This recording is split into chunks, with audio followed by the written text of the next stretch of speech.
আমি আজে বাজে ভাষণ দিই না। Women. Ambedkar, Ambedkar, Ambedkar, Ambedkar, Ambedkar, Ambedkar, Ambedkar, Ambedkar. Final match, your perform. What happening? ঠিকই, তিনি বীরভূমের আম্বানি। তো নমস্কার জনগণ, সবাইকে স্বাগত জানাচ্ছি রিক্যাপ রাজনীতির 1, 2, 3, 4, 5, 6, 7, 8 নম্বর এপিসোডে। Thank you so much. তো চলুন জনগণ, বাংলার রাজনীতিতে এখন চারিদিকে কোথায় কি চলছে তা নিয়ে আজকের চুলচেরা আলোচনা শুরু করা যাক। পিঠে পার্বণ হবে। হ্যাঁ হবে, পিঠে পার্বণ হবে। সন্দেশখালির নামটাই সন্দেশের সাথে যুক্ত। আপনাদের এখানে কি আগে সন্দেশ পাওয়া যেত বেশি? না দিদি, এখানে সন্দেশ পাওয়া যায় না, এখানে পিঠে পাওয়া যায়, পিঠে। কি বলে? আপনার দলের সৈনিকরা সন্দেশখালীর মহিলাদের রাত 12টায় নিয়ে গিয়ে যে পিঠে বানায় সেই পিঠে পাওয়া যায় এখানে। এই ব্লক থেকে এতগুলো মহিলা লাগবে মানে লাগবে। কখন? রাত 9টা হোক, 10টা হোক, 12টা হোক, 12টার সময় আমাদের স্বামীদের ডেকে পাঠালো। এবার হঠাৎ মতো কি হলো, একদিন মানে প্রচুর ওদেরই মানে মেম্বাররা সব ভর্তি, না কি ব্যাপারে এত মেয়েকে ডেকে দিতে হবে, পিঠে বানাতে হবে। যখন হাওয়া গরম ছিল তখন তিনি এই সন্দেশখালীর অত্যাচারিত মহিলাদের বলেছিলেন বহিরাগত।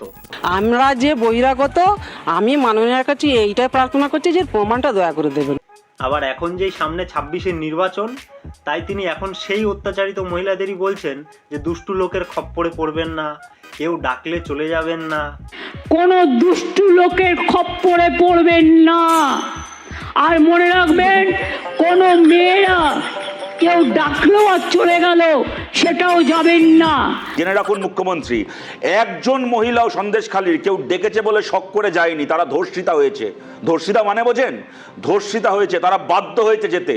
তাদেরকে ব্ল্যাকমেল করে তাদের স্বামী, তাদের সন্তানের লাশ দেখানোর ভয় দেখিয়ে তাদেরকে দিনের পর দিন ধর্ষণ করা হয়েছে, বাধ্য করা হয়েছে যেতে। কেউ শক করে যায়নি যে আপনি বড় দিদির মতো করে পরামর্শ দিচ্ছেন যে এই শোনো ওরা ডাকবে, তোমরা কিন্তু যেও না। হ্যাঁ, আরেকটা বিষয়, তা বলছি মাননীয়, এই দুষ্টু লোকটা কারা? কাদের কাছে আপনি সন্দেশখালীর মা বোনেদের যেতে বারণ করছেন? কোনো দুষ্টু লোকের খপ্পরে পড়বেন না। আর মনে রাখবেন, কোনো মেয়েরা কেউ ডাকলো আর চলে গেল সেটাও যাবেন না। এই শেখ শাহজাহান, শিবু হাজরা, উত্তম সর্দার, আপনিই তো এদেরকে কয়লা বালি খাইয়ে আপনার দলে পুষে রেখেছেন। বসুন, এসব আমি জানি। এরা তো আপনার দলের সৈনিক, আর আপনি এদেরকে দুষ্টু লোক বলছেন। দেখুন, আমি মানুষের কাজ করি। আমাদের বাংলার মুখ্যমন্ত্রী মমতা বন্দ্যোপাধ্যায় মানুষের পাশে থাকেন, উন্নয়ন করেন, এবং তার একজন সৈনিক আমি। হ্যাঁ, যারা রাত 12টায় সন্দেশখালীর মহিলাদের নিয়ে গিয়ে পিঠে বানাতো। মিটিং না হোক, ওনাদের ইচ্ছা, যেতে হবে। না গেলে বাড়ির লোকজনদেরকে ধরে মারবে, আমাদেরকে যেতে হবে, কোথাও আবার নিয়ে চলে যাবে, এইসব করবে। মেম্বাররা সব ভর্তি, না কি ব্যাপারে এত মেয়েকে ডেকে দিতে হবে, পিঠে বানাতে হবে। কি সন্দেশখালীর জনগণ, আপনার বাড়ির মা বোন বউয়ের উপর অত্যাচার হয়েছে? আরে ওসব ভাওতা, মাস গেলে 2 500 টাকার নোট পাচ্ছেন কিনা ভুলে যান ওসব। আমাদের মাননীয় ভুলে গেছেন। সবটাই ভাওতা, মিথ্যা বেশি দিন চলে না। মিথ্যেটা কিন্তু একদিন প্রকাশ পায়। আমি চাই যা হয়েছে হয়েছে, আমার মনে নেই, আমি ভুলে গেছি। এটার নামই তৃণমূল কংগ্রেস। বাংলা নিজের মেয়েকেই বাঁচলো পাহাড় থেকে সাগর, বাংলা নিজের মেয়েকেই বাঁচলো পাহাড় থেকে সাগর, কয়লা বালি রেশন তো খেলোই, এবার সোয়েটার আর চাদর। কোথায় সেটা পরিষ্কার কথা বলুন। কি হয়েছে? 15,000 কোথায় রেখেছেন? জানি না। জিনিস দিলে যদি ঠিক মতো না পৌঁছায় আমার খুব গায়ে জ্বালা করে। সরকার একটা অন্যায় করলে গালাগালি খাই আমি। বলেন কি? তিনু নেতারা এতদিন কাটমানি খেত তলায় তলায়, ভেতরে ভেতরে, আর এখন খাচ্ছে মাননীয়ার সামনে দাঁড়িয়ে স্টেজের ওপরে। সোয়েটারগুলো কিনে এনেছি। तो गया कहाँ? তো আমি জানি না, আমার কোনো দোষই নেই।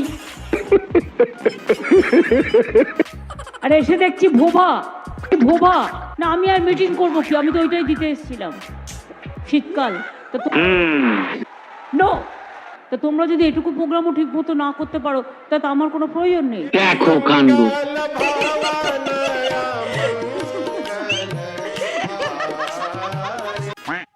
অন্য তিনু নেতারা যতই দুর্নীতির দায়ে জেল খাটুক, চোর জোচ্চোর হোক, আমাদের মাননীয়া কিন্তু একদম ধোয়া তুলসী পাতা।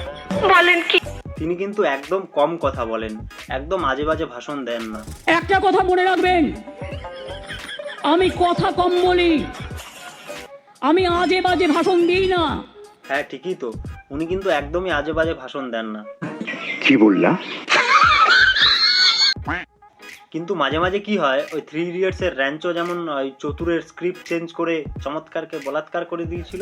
हमें तो आश्चर्य होता है कि एक इंसान अपने जीवन काल में इतनी बलात्कार कैसे कर सकता है।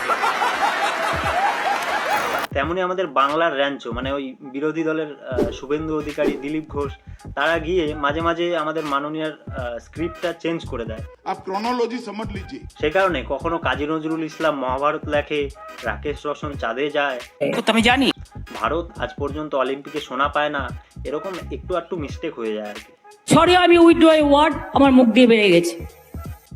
কিন্তু এতে কিন্তু ওনার একদম দোষ নেই, সব দোষ ওই স্ক্রিপ্ট রাইটারের।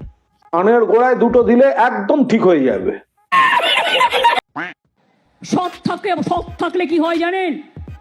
সৎ থাকলে আল্লাহর দোয়া পাওয়া যায়, ঈশ্বরের আশীর্বাদ পাওয়া যায়, আম্বেদকরজির আশীর্বাদ পাওয়া যায়, বিরসা মুন্ডার পাওয়া যায়, পঞ্চানন বর্মার পাওয়া যায়, সবার আশীর্বাদ। খুবই গুরুত্বপূর্ণ জনগণ, এখানে আমাদের মাননীয়া কেন আম্বেদকরজির কথা তুললেন জানেন? আম্বেদকরজির আশীর্বাদ পাওয়া যায় কারণ অমিত শাহজি নাকি আমাদের দেশের সংবিধানের যে রূপকার ডক্টর বি.আর. আম্বেদকরকে নাকি অপমান করেছেন, এবং সেই দোষে তার পদত্যাগ দাবি করছে এই রাহুল গান্ধীর কংগ্রেস সহ সমস্ত বিরোধী দল।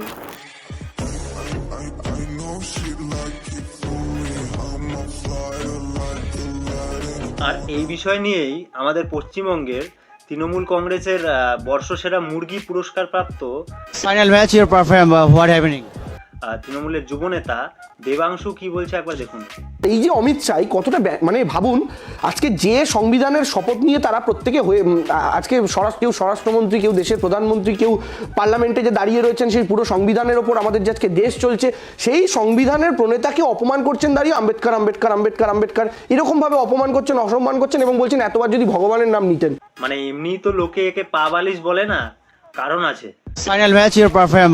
দেখুন জনগণ, আমি কোনো বিজেপির কট্টর সমর্থক নই, হ্যাঁ ওদেরও ভুল ভ্রান্তি আছে, যারা আজকে দিনের নাম করে শুধু সূর্যের আলো আর বাতাসের উপর এখন ট্যাক্স লাগানো বাকি রেখেছে। पॉपकॉर्न के ऊपर भी डाल रहे हैं टैक्स। কিন্তু ভাই আমাদের এই কালীঘাটের পা বালিশ এই দেবাংশুদা যে ভিডিও নিয়ে এত বকছে, এত বিরোধিতা করছে, সেই পুরো ভিডিওটা কি আপনারা দেখেছেন? আসুন দেখাই। मान्यवर अभी एक फैशन होगा, अभी एक फैशन हो गया है आम्बेडकर आम्बेडकर आम्बेडकर आम्बेडकर आम्बेडकर आम्बेडकर। इतना नाम अगर भगवान का लेते हैं तो 7 जन्मों तक स्वर्ग मिलना था। अच्छी बात है ना? ना सुनिए तो, सुनिए ना, आप सुनिए ना, मैं बताता हूं। हमें तो आनंद है कि आम्बेडकर का नाम लेते हैं, आम्बेडकर का नाम अभी 100 बार ज्यादा लो, परंतु साथ साथ में आम्बेडकर जी के प्रति आपका भाव क्या है ये मैं बताता हूं। मान्यवर, आम्बेडकर जी को देश की पहली कैबिनेट से इस्तीफा क्यों दे दिया? आम्बेडकर जी ने कई बार कहा कि अनुसूचित जातियों और जनजातियों से हुए व्यवहार से मैं असंतुष्ट हूं, सरकार की विदेश नीति से मैं असहमत हूं और आर्टिकल 370 से मैं असहमत हूं।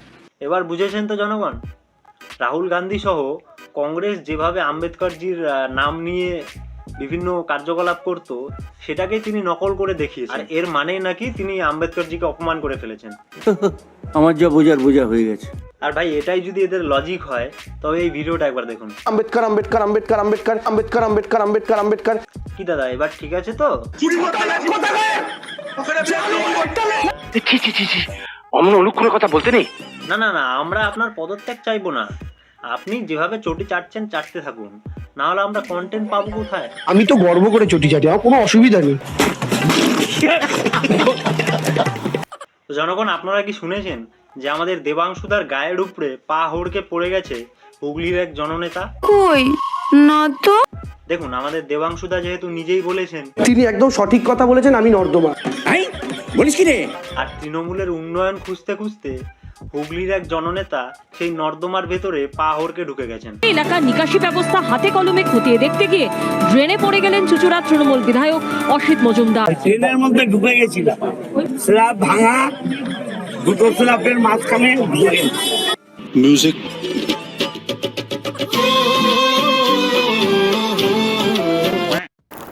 আর যাই বলুন জনগণ, তৃণমূলের আমলে উন্নয়ন কিন্তু হয়েছে। কি আজে বাজে কথা বলছে? আরে ভাই পুরোটা বলতে দিন।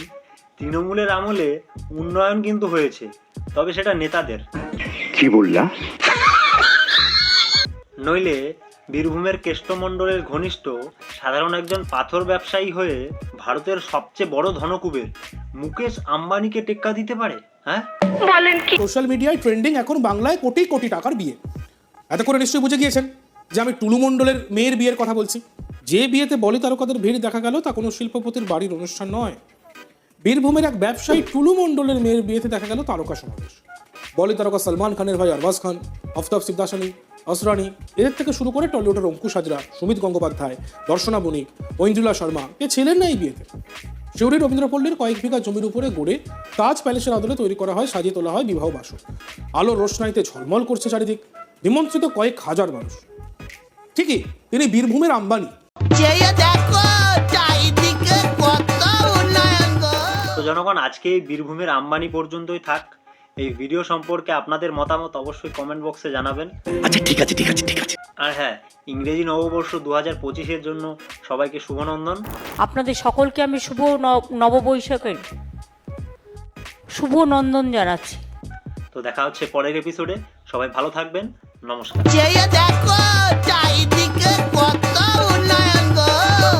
বাজে কাহিনা না কাহিনা না না উন্নয়নের ভাঙা কাঁচুর খা